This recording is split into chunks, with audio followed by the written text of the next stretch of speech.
കേരളത്തിൽ നിന്ന് പുറത്തു പോയി പഠിക്കാൻ, പ്രത്യേകിച്ച് ബാംഗ്ലൂർ പോലെ ഒരു നഗരത്തിൽ പോയി പഠിക്കാൻ ആഗ്രഹിക്കുന്ന കുട്ടികളെ സംബന്ധിച്ചിടത്തോളം എന്താണ് പ്രതീക്ഷിക്കാനുള്ളത്? ആദ്യമായിട്ട് പറയുകയാണെങ്കിൽ ബാംഗ്ലൂർ ഡേയ്സ് മലയാള സിനിമ ബാംഗ്ലൂർ ഡേയ്സ് മലയാളികൾക്ക് വളരെ ഇഷ്ടപ്പെട്ട ഒരു സ്ഥലമാണ് ബാംഗ്ലൂർ. 4 മേജർ കോഴ്സസ് ഞങ്ങൾ ഓഫർ ചെയ്യുന്നുണ്ട്. കേരളത്തിൽ മാത്രമല്ല, പല സ്റ്റേറ്റിലും ഇങ്ങനെ ഒരു യൂണിവേഴ്സിറ്റി ഇല്ല. ഈ യൂണിവേഴ്സിറ്റിയിലെ വിദ്യാഭ്യാസത്തിന് ശേഷം ഒന്നുകിൽ എന്റർപ്രണർഷിപ്പ്, അവർക്ക് സ്വന്തം വ്യവസായങ്ങൾ സ്റ്റാർട്ടപ്പ് തുടങ്ങാം. ഇത് വ്യവസായ സ്ഥാപനങ്ങളിൽ ചെന്ന് പഠിക്കുകയാണ്. അവരുടെ പ്രോസസ് നേരിട്ട് കണ്ട് മനസ്സിലാക്കാതെ ബുക്ക് വായിച്ച് പഠിക്കുന്ന ഒരു പരിചയമല്ല സ്റ്റുഡന്റിന് വേണ്ടത്. നമസ്കാരം. ബാംഗ്ലൂർ നഗരത്തിലെ പ്രശസ്തമായൊരു പുതുതലമുറ യൂണിവേഴ്സിറ്റിയാണ് എഡ്രിയ യൂണിവേഴ്സിറ്റി. എഡ്രിയ യൂണിവേഴ്സിറ്റിയുടെ വൈസ് ചാൻസലറോടൊപ്പമാണ് ഞാനിപ്പോൾ. ഡോക്ടർ മാധവൻ നായർ രാജീവൻ ഒരു മലയാളിയാണ്. ISROയിൽ ഉൾപ്പെടെ വിവിധ കേന്ദ്രങ്ങളിൽ, കേന്ദ്ര ഗവൺമെൻറ് സർക്കാർ ഡിപ്പാർട്ട്മെൻറ്റുകളിൽ ഉൾപ്പെടെ പ്രശസ്തമായ രീതിയിൽ സേവനം അനുഷ്ഠിച്ചതിന് ശേഷം എഡ്രിയ യൂണിവേഴ്സിറ്റിയിലെ വൈസ് ചാൻസലറായി ഇപ്പോൾ പ്രവർത്തിക്കുന്ന ഡോക്ടർ മാധവൻ നായർ രാജീവൻ, അദ്ദേഹവുമായി എഡ്രിയ യൂണിവേഴ്സിറ്റിയുടെ ഒരു ഡൈനമിക്സ്, പ്രത്യേകിച്ച് കേരളത്തിൽ നിന്ന് പുറത്തു പോയി പഠിക്കാൻ, പ്രത്യേകിച്ച് ബാംഗ്ലൂർ പോലെ ഒരു നഗരത്തിൽ പോയി പഠിക്കാൻ ആഗ്രഹിക്കുന്ന കുട്ടികളെ സംബന്ധിച്ചിടത്തോളം എന്താണ് പ്രതീക്ഷിക്കാനുള്ളത്? അതേക്കുറിച്ച് ചെറിയ വിശകലനമാണ്. എന്താണ് സാർ മലയാളികളെ സംബന്ധിച്ചിടത്തോളം what is Bangalore special about? മലയാളികൾക്ക് വളരെ പ്രിയങ്കരമായ സ്ഥലമാണ് Bangalore. Why is it so? ആദ്യമായിട്ട് പറയുകയാണെങ്കിൽ ബാംഗ്ലൂർ ഡേയ്സ് മലയാള സിനിമ ബാംഗ്ലൂർ ഡേയ്സ് മലയാളികൾക്ക് വളരെ ഇഷ്ടപ്പെട്ട ഒരു സ്ഥലമാണ് ബാംഗ്ലൂർ. ബാംഗ്ലൂരിന് കാരണം കേരളത്തിനടുത്തുള്ള കർണാടകയിൽ വളരെ ദൂരെ അല്ലാത്ത ഒരു സ്ഥലം. എഡ്രിയ യൂണിവേഴ്സിറ്റി ഒരു പുതിയ ഭാവനയോടെ തുടങ്ങിയ ഒരു യൂണിവേഴ്സിറ്റിയാണ്. പുതിയൊരു ഫോർവേഡ് ലുക്കിംഗ് യൂണിവേഴ്സിറ്റിയാണ്. ഒരു കൺവെൻഷണൽ യൂണിവേഴ്സിറ്റിയിൽ നിന്ന് വളരെ വ്യത്യസ്തമായിട്ടുള്ള ചിന്താഗതികളൊക്കെ ഉള്ള ഒരു യൂണിവേഴ്സിറ്റിയാണ്.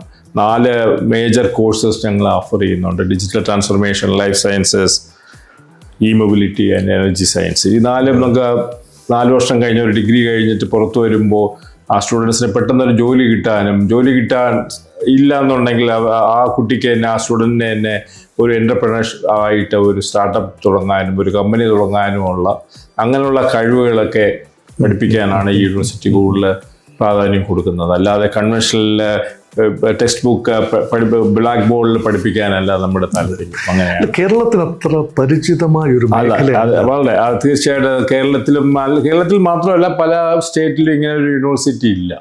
ഇതൊരു നമ്മുടെ വളരെ അഭിമാനത്തോട് നമ്മൾ പറയുന്ന ഒരു കാര്യം, എഡ്രിയ university is the first liberal STEM university in the country.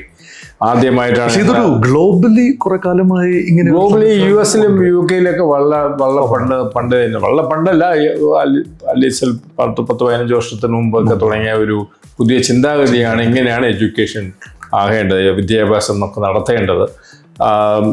സ്റ്റുഡൻറ്റിനെ വെറുതെ ഒരു ഡിഗ്രി കൊടുക്കാനുള്ള അല്ല വിദ്യാഭ്യാസം. അപ്പോൾ സ്റ്റുഡൻറ്റിനെ, ആ കുട്ടിയെ ഡെവലപ്പിംഗ് സ്കിൽ.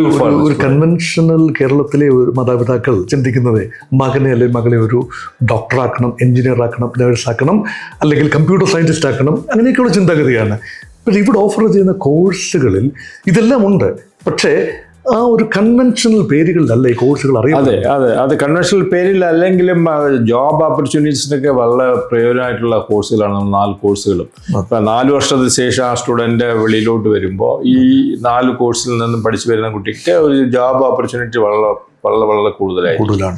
കാരണം നമ്മുടെ ഈ യൂണിവേഴ്സിറ്റി കൂടുതൽ പ്രാധാന്യം കൊടുക്കുന്നത് ഈ സൊസൈറ്റൽ പ്രോബ്ലം സോൾവ് ചെയ്യാനുള്ള ഒരു കഴിവാണ്. അപ്പോൾ അതിനനുസരിച്ച് ആ സ്റ്റുഡൻ്റ് ഒരു ഇൻഡസ്ട്രിയിൽ പോകാം, അടുത്ത ഉയർന്ന വിദ്യാഭ്യാസത്തിന് പോകാം, അല്ലെങ്കിൽ ഗവൺമെൻറ് ജോബുകൾ തന്നെ തേടിപ്പിടിക്കാം. ഇങ്ങനെ പല ഓപ്പർച്യൂണിറ്റീസ് ഉണ്ട്. ഒന്നുമില്ലെങ്കിൽ സ്വന്തമായിട്ടൊരു ജോലി വഴി അടയുന്നില്ല. ഈ യൂണിവേഴ്സിറ്റിയിലെ വിദ്യാഭ്യാസത്തിന് ശേഷം ഒന്നുകിൽ എന്റർപ്രണർഷിപ്പ്, അവർക്ക് സ്വന്തം വ്യവസായങ്ങൾ സ്റ്റാർട്ടപ്പ് തുടങ്ങാം, അല്ലെങ്കിൽ ഗവൺമെന്റ് ജോലികളിലേക്ക് പ്രവേശിക്കാം, അതുമല്ലെങ്കിൽ ഉപരിപഠനത്തിനായി പോകാം, അതുമല്ലെങ്കിൽ ഏതെങ്കിലും എസ്റ്റാബ്ലിഷ് കമ്പനിയിൽ വലിയ രീതിയിലുള്ള ടെക്നോസെൻട്രിക് ഒരു പ്രവേശിക്കാൻ സാധിക്കും. തീർച്ചയായിട്ടും. ഇപ്പൊ പിന്നെ യൂണിവേഴ്സിറ്റിയുടെ വേറൊരു മോട്ടോ എന്ന് പറയുന്ന ഒരു സ്ലോഗൻ എന്ന് പറയുന്നത് സസ്റ്റൈനബിലിറ്റി ഓഫ് ദ വേൾഡ് ആണ്. അപ്പോൾ സസ്റ്റൈനബിലിറ്റിയെ കുറിച്ചുള്ള കാര്യങ്ങളെക്കുറിച്ച് അറിവുള്ള ആൾക്കാർ, സ്റ്റുഡൻസിനെ നമുക്ക് ഭാവിയിൽ വേണ്ടി വരും. പല ഇൻഡസ്ട്രിയിലും. അതായത് സാമൂഹിക പ്രതിബദ്ധതയോടൊപ്പം തന്നെ ഒരു പാരിസ്ഥിതിക പ്രതിബദ്ധതയും കൂടി പഠിപ്പിക്കേണ്ടതുണ്ട്, ഇൻകൾക്കേറ്റ് ചെയ്തുകൊണ്ട് അങ്ങനെയുള്ള ട്രെയിനിങ് ചെയ്ത സ്റ്റുഡൻസിന് വളരെ അത്യാവശ്യമാണ് ഭാവിയിൽ. അതായത് ഭാവിയിലെ പൗരന്മാരെ സൃഷ്ടിക്കുന്ന, ഉത്തമ പൗരന്മാരെ സൃഷ്ടിക്കാനുള്ള, അല്ലാതെ കുറച്ച് തൊഴിൽ ചെയ്യുന്ന ആളുകൾ എന്ന നിലയിൽ മാത്രമല്ല, മറിച്ച് quality citizens for the future, who has a curiousness and learn to learn, അങ്ങനെയൊക്കെയുള്ള പല കഴിവുകളും. ഈ വെറുതെ ഡിഗ്രി മാത്രം വാങ്ങിയിട്ട് ഇപ്പൊ ഞാൻ ഒരു ഉദാഹരണം പറയാം. AML ഇപ്പോൾ വളരെ പോപ്പുലർ സബ്ജക്റ്റാണ് പല യൂണിവേഴ്സിറ്റിയിലും. പഠിച്ചു വരുന്ന ഇപ്പൊ ഈ വർഷം 4 വർഷം പഠിച്ചു കഴിഞ്ഞ കുട്ടികൾക്ക് പല കുട്ടികൾക്കും ജോലി കിട്ടിയിട്ടില്ല. അവർക്ക് തിയററ്റിക്കൽ അണ്ടർസ്റ്റാൻഡിംഗ് ജോബ് ഓപ്പർച്യൂണിറ്റീസ് ഇപ്പം നിറയെ പേര് പഠിക്കുമ്പോൾ അതിനുള്ള തക്കതായിട്ടുള്ള ജോബ് ഓപ്പർച്യൂണിറ്റീസ് വേണ്ടേ, ജോലിയുടെ സൗകര്യം വേണ്ടേ. ഇത് വ്യവസായ സ്ഥാപനങ്ങളിൽ ചെന്ന് പഠിക്കുകയാണ്, അവരുടെ പ്രോസസ് നേരിട്ട് കണ്ട് മനസ്സിലാക്കുക, ഒരു യന്ത്രം പ്രവർത്തിപ്പിക്കുന്നത് നേരിട്ട് പ്രവർത്തിപ്പിച്ച് പഠിക്കുകയാണ്. അതെ, അത് ഈ ഒരു ടിപ്പിക്കൽ ബുക്ക് വായിച്ച് പഠിക്കുന്ന ഒരു പരിചയമല്ല സ്റ്റുഡൻറ്റിന് വേണ്ടത്. അപ്പം ഇൻഡസ്ട്രിയുമായിട്ട് കൊളാബറേറ്റ് ചെയ്യുക, ഇൻഡസ്ട്രിയുമായിട്ടുള്ള അവരുടെ പ്രശ്നങ്ങളൊക്കെ മനസ്സിലാക്കി അവർക്ക് ഒരു പ്രോബ്ലം സോൾവിങ് എന്നുള്ള രീതിയിൽ, ക്രിട്ടിക്കൽ തിങ്കിങ് എന്നുള്ള രീതിയിൽ അവരുടെ പ്രോബ്ലം സോൾവ് ചെയ്ത് കൊടുക്കുക. അപ്പോൾ ഒരു 4 വർഷം കഴിഞ്ഞ് പഠിച്ചു വരുമ്പോഴത്തേക്ക് അവന് ആ സ്റ്റുഡൻറ്റ് ഏത് യൂണിവേഴ്സിറ്റി ഏത് ഇൻഡസ്ട്രിയിലും പോയി പണിയാനുള്ള ഒരു കരുത്തുണ്ടാവും. യു ഹാവ് ദ ഫ്ലെക്സിബിലിറ്റി അല്ലേ, അവർക്ക് ആ ഫ്ലെക്സിബിലിറ്റി ഉണ്ട്. അതാ പറയുന്നത് ഫസ്റ്റ് ലിബറൽ സ്റ്റെപ്പ്.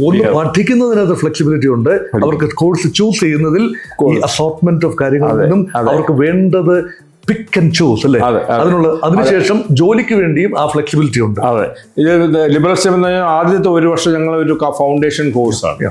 അതിൽ ആ ഫൗണ്ടേഷൻ കോഴ്സ് സമയത്ത് ഏത് സബ്ജക്റ്റ് ചൂസ് ചെയ്യണമെന്ന് തീരുമാനിക്കേണ്ട ആവശ്യമില്ല. അത് end of the first year ഏതെങ്കിലും ഒരു ഔട്ട് ഓഫ് 4 ഇയർ ചൂസ് ആണ്. അപ്പോൾ അങ്ങനെ പഠിച്ചാലും ഇപ്പോൾ ലൈഫ് സയൻസ് തന്നെ എടുത്തിട്ടും പുള്ളിക്ക് ആ സ്റ്റുഡൻറ്റിനെ ഒരു AML കോഴ്സ് ചെയ്യണമെന്നുണ്ടെങ്കിൽ വ്യാലോ മൈനറായിട്ട് എടുക്കാം. അപ്പൊ അങ്ങനെ ഒരു ഇന്റർ ഡിസിപ്ലിനറി കോഴ്സാണ് നമ്മൾ ചെയ്തത്. ഒത്തിരി ഫ്ലെക്സിബിലിറ്റി ഉണ്ട്. അവരുടെ ഒരു ഫാക്കൽറ്റി അവരെ ഒന്ന് ഗൈഡ് ചെയ്യുമായിരിക്കും, കുട്ടികളെ guide typical convention university head of department എന്ന് പറയുന്ന പോലെ നമുക്ക് ഒരു പ്രോഗ്രാം ഡയറക്ടർ എന്ന് പറയും. ഓരോ സബ്ജക്റ്റിനും പ്രോഗ്രാം ഡയറക്ടർ ഉണ്ട്. പ്രോഗ്രാം ഡയറക്ടർ പുള്ളി പഠിപ്പിക്കില്ല. Program director is not teaching. ഈ പ്രോഗ്രാം ഡയറക്ടർ ഈ സ്റ്റുഡൻസിന്റെ പിറകിനാണ്. അവരുടെ സിലബസ് ഉണ്ടാക്കുക. ആ സിലബസ് എന്ന് പറയുന്നത് ഒരു flexible സിലബസാണ്.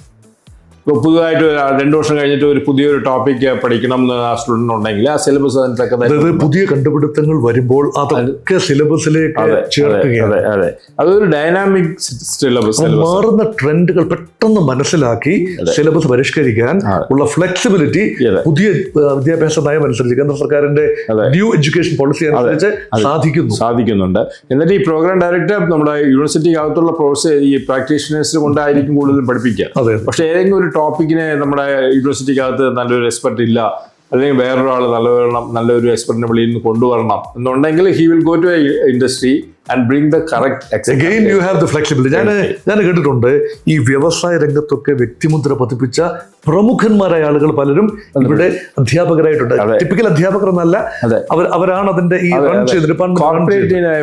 Programme director of digital transformation doctor Praful Chandra ഒത്തിരി വർഷം ഇൻഡസ്ട്രിയിൽ ജോലി ചെയ്തതാണ്.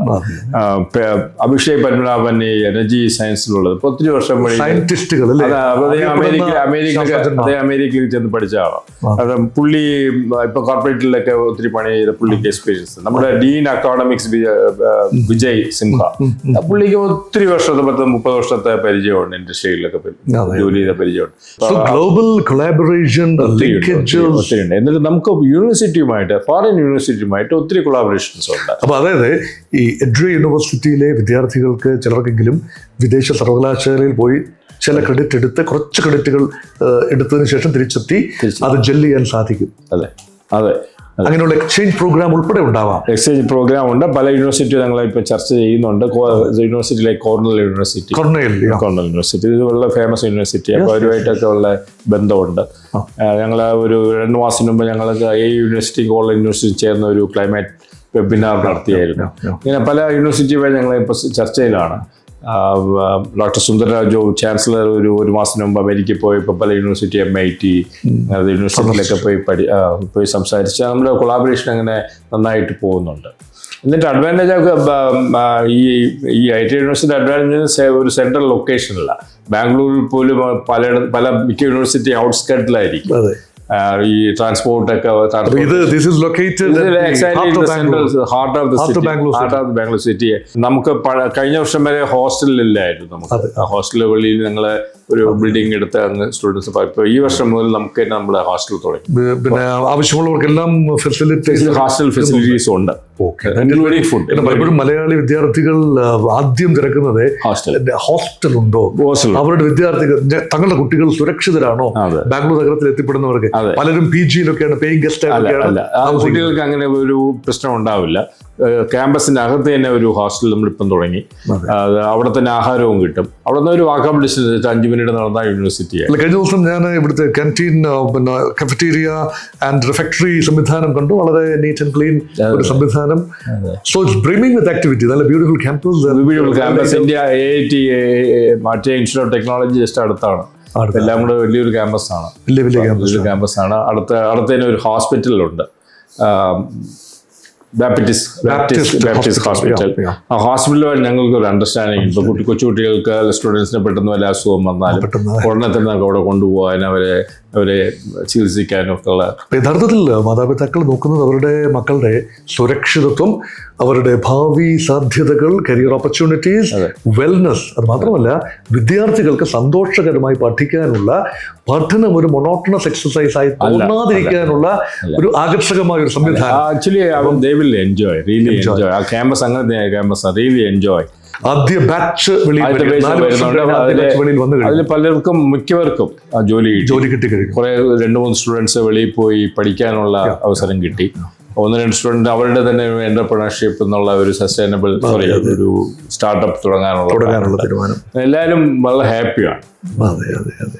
അപ്പൊ ചുരുക്കത്തിൽ വ്യത്യസ്തതയുള്ള ഒരു യൂണിവേഴ്സിറ്റി സംവിധാനം, പ്രവർത്തനക്ഷമമായ സംവിധാനം, ഈ പഠനത്തിൽ നിന്നും ജോലിയിലേക്ക് ഹാസിൽ ഫ്രീ ആയി ഒരു പകർന്നാട്ടം അത് സാധിക്കുന്ന ഒരു ഇടം. ആ ഇടമെല്ലാം നോക്കുമ്പോൾ എഡ്രിയ യൂണിവേഴ്സിറ്റി ബാംഗ്ലൂർ അത് പ്രത്യേകതകളുള്ള യൂണിവേഴ്സിറ്റിയായി കരുതുന്നു.